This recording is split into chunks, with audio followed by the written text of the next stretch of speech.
Une sirène, synonyme d'alerte à la bombe en Ukraine. Elle marque le quotidien du pays depuis l'invasion russe le 24 février 2022.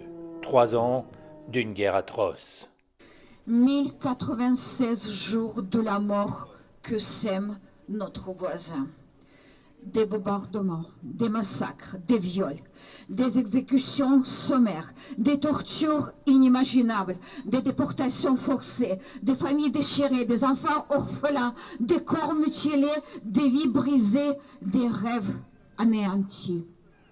Ce rassemblement près de la mairie vise à montrer le soutien de la diaspora ukrainienne envers ceux qui se battent. C'est vrai qu'ils sont fatigués là-bas, mais toujours très courageux. Ils continuent à travailler, à faire leurs études et à continuer surtout à combattre dans les champs de bataille avec le froid, la boue en ce moment.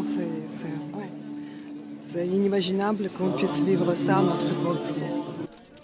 Les drapeaux ukrainiens sont là en masse, le drapeau européen aussi, mais tous ont conscience qu'avec l'élection de Donald Trump, la donne a changé. Les États-Unis, la Russie, la Chine, les autres, donc chacun essayait de gagner ou des sous ou des dividendes, l'autre dividende en base de guerre en Ukraine.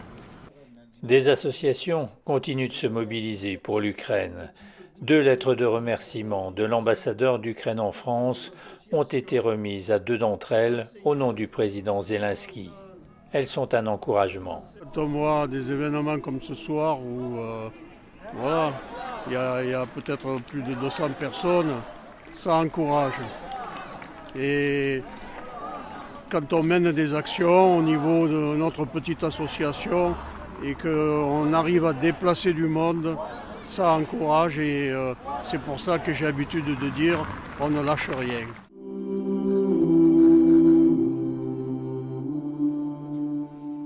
Restait à clore cette cérémonie avec des bougies en hommage aux victimes, mais aussi à la résistance. Ces lumières dessinent sur le sol les armoiries de l'Ukraine. Плине кача по